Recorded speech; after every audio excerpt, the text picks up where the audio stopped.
በአሁኑ ወቅት ዓለምን እጅግ በጣም ትልቅ ስጋት ላይ የጣሉ ነገሮች እየተፈጠሩ ይገኛሉ። አዳሩ ምን ተፈጠረ የሚለውን ነገርም አብረን እንመለከታለን። ስለሱ ልንገራችሁ። ትናንትና ማታም እንግዲህ በመጨረሻ ቪዲዮ እንደነገርኳችሁ እጅግ በጣም ብዛት ያላቸው ሚሳኤሎች ወደ እስራኤል ተልከዋል። ከኢራን የተነሱ ሚሳኤሎች ብዬ ነግሬያችሁ ነበረ። ሌሊቱን ሙሉ እንደዚህ አይነት ሚሳኤሎች ሲላኩ ነው ያደሩት። ቢያንስ ከ3 እና ከ4 ጊዜ በላይ ማለት ነው። አይዲኤፍም የተለያዩ የጥንቃቄ መልእክቶችን እንግዲህ በየጊዜው ሲያወጣ ነበረ። ሌሊቱን ሙሉ እንደዚህ ሲያወጣ ነው ያደረው ማለት ይቻላል። ከ3 እና ከ4 ጊዜ በላይ ነው ፖስት ያደረገው። ታዲያ እነዚህ ከኢራን የተላኩት ሚሳኤሎች በእስራኤል ላይ የተወሰኑት አርፏል ተብሎ የተነገረ ይገኛል። ይህንንም የሚያረጋግጡ የተለያዩ ቪዲዮዎች በአሁኑ ወቅት ሊገኙ አልቻሉ። ምክንያቱም የእስራኤል መንግስት እንደተናገረውና እንደከለከለው ከሆነ እነዚህ ሚሳኤሎች አታክ ሲያደርጉ ላይቭ መቅረጽም ማስተላለፍም የትኛው ሚዲያ አይችልም ብሎ ከልክሏል። እና በአሁኑ ወቅት እንደ ድሮ የተለያዩ ቪዲዮዎች ማለትም ጥቃቱን የሚያሳዩ ቪዲዮዎች እየወጡ አይደሉም። ይልቅስ ከዚህ በፊት የተደረጉን የተከሰቱትን ቪዲዮዎች እንደ አዲስ ኤዲት በማድረግ ነው ፖስት እየተደረጉ ያሉት ማለት ነው። እነሱ ደግሞ ማረጋገጫ ሊሆኑ አይችሉም። ነገር ግን ሌሊቱን ሙሉ ሲደረጉ ባደሩት ጥቃቶች ምክንያት እንግዲህ እስራኤል ላይ የተወሰነ ጉዳትን አስተናግዳለች ተብሎ የተነገረ ይገኛል። ግን ጉዳቶችን ኮንፈርም ማድረግ አልተቻለም። በአሁኑ ወቅትም የቻይና መንግስት እንደተናገረው ከሆነ የቻይና ሲቲዝንሺፕ ያላቸው ሰዎች እንግዲህ እስራኤል ለቀው እንዲወጡ አሳስቧል። ለዚህ ምክንያቱ እንግዲህ በእስራኤል ላይ የሚሰነዘሩትን ሚሳኤል ተከትሎ እንግዲህ የህዝባቸው ሴኩሪቲ ስላሳሰባቸው ነው። በተጨማሪም በእስራኤል የአየር ትራንስፖርት ስለተቋረጠ እነዚህ ማህበረሰቦች የብስን በመጠቀም ወደ ጆርዳን እንዲገቡና ከጆርዳን ደግሞ የቻይና መንግስት ፒክ እንደሚያደርጋቸው እንደሚወስዳቸው ወደ ሀገራቸው እንደሚመልሳቸው ተናግሯል። ይህም እንግዲህ በሁለቱ መካከል የሚደረገው ጦርነት ምን ያህል ቦታ እንደደረሰ የሚያሳይ ነገር ነው። በአሁኑ ወቅት ዋናው ነገርና እጅግ በጣም የሚያሳስበው ነገር ይህ ነው። ዶናልድ ትራምፕ እንደሚታወቀው በትናንትናው ዕለት ካናዳ ገብተው ነበረ። ይህም እንግዲህ ለጂ7 ስብሰባ ነበረ። ታዲያ አሁን እንደተነገረው ከሆነ ዶናልድ ትራምፕ ይህንን ስብሰባቸውን አቋርጠው ወደ ሀገራቸው ወደ አሜሪካ መመለሳቸው ተነግሯል። ይህ ስብሰባ የሚያልቅበት ቀን ነገ ነበር የተቆረጠለት።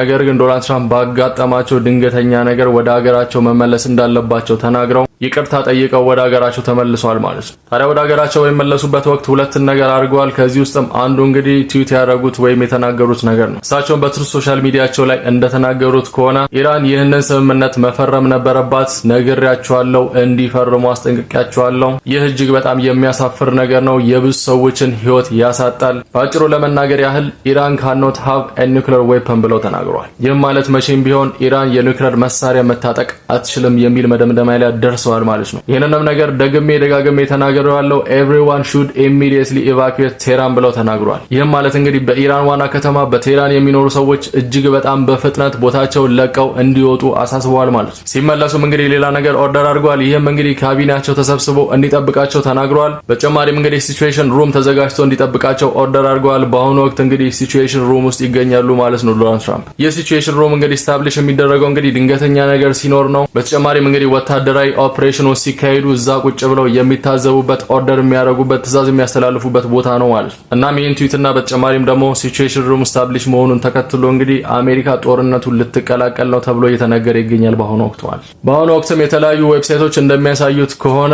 አሜሪካን የእስራኤልና የኢራንን ጦርነት የመቀላቀል ፕሮባቢሊቲዋ እጅግ በጣም ከፍተኛ ቦታ ላይ ደርሷል። 69% ደርሷል። ኦልሞስት 70% ማለት ነው። እንደሚታወቀው የእስራኤል ጠቅላይ ሚኒስትር እንግዲህ ለዶናልድ ትራምፕ ጥያቄ ሲያቀርቡላቸው ነበር ይህንን ጦርነት እንዲቀላቀሏቸውና ካጠገባቸው እንዲቆሙ። ለዚህም አንደኛው ምክንያት እንግዲህ እስራኤል ማውደም ያልቻለችውን የፎርዶ የተሰኘውን የኢራን እጅግ በጣም ከፍተኛ የሆነና በትላልቅ ተራራ ስር የሚገኘው የኒውክሌር ማብለያ ለማውደም እንድታግዛት ነው። ይህንንም የኒውክሌር ማብለያ እንግዲህ ለማውደም ችሎታው ያለው የአሜሪካ ምርት የሆነው ቢቱ የተሰኘው እጅግ በጣም ግዙፍ የአሜሪካን ጀት ነው ማለት ነው። ታዲያ ይህ እጅግ በጣም ግዙፍ የሆነ ጀትም እንግዲህ ኢንዲያን ኦሽን አካባቢ ማለትም ዲያጎ ጋርሲያ አካባቢ እንግዲህ ላንድ ማድረጉ ከወራት በፊት የሚታወቅ ነገር ነው። በተጨማሪም የአሜሪካ እጅግ በጣም ግዙፍ የሆኑና ትላልቅ ጀቶችን ማሳረፍ የሚችሉ እንግዲህ ሺፖች ወይም መርከቦች ኦልሬዲ ሬድ ሲ ደርሰዋል። በተጨማሪም ትናንትና እንደነገርኳችሁ በአየር ላይ ነዳጅ መሙላት የሚያስችሉ ፕሌኖች እንግዲህ ኦልሬዲ ወደ አንድ ቦታ የተሰባሰቡ ይገኛሉ በአሁኑ ወቅት። ይህንንም የዶናልድ ትራምፕ ትዊት ተከትሎ እንግዲህ በኢራን ዋና ከተማ ቴህራን የሚገኙ ዜጎች በዚህ መልኩ እንግዲህ ቤታቸውን እየለቀቁ እየተሰደዱ ይገኛሉ በአሁኑ ወቅት። እናም በሚመጡት ሰዓታት ውስጥ የዓለማችንን ሁኔታ ሊቀይር የሚችል ዓለማችንን ወደ ሶስተኛ ጦርነት ሊያስገባ የሚችል ነገሮች ይከሰታሉ፣ ትዕዛዝ ይተላለፋሉ ተብሎ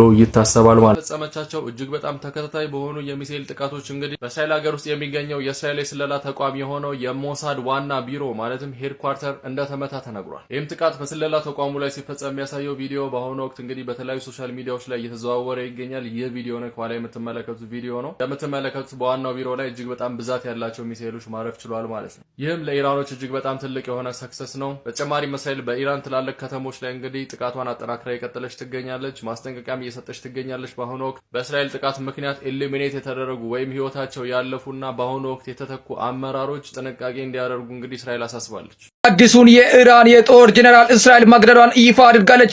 እንደተሰማው መረጃው ከሆነ ሜጀር ጀነራል አሊ ሼዲማን ስለመሆኑ ተነግሯል። እንደሚወጡ መረጃዎች ከሆነ በትላንትናው ዕለት በዋና መስሪያ ቤት በፈጸመችው ጥቃት እስራኤል መግደሏ ነው ይፋ ያደረገችው። በዚህ ጉዳይ ኢራን ይፋ ያደረገችው ነገር ባይኖርም ግን በዛሬው ዕለት ከሌሊቱ ጀምሮ ከባድ ተባለ ጥቃት ኢራን በእስራኤል ላይ መፈጸሟን እየተነገረ ይገኛል።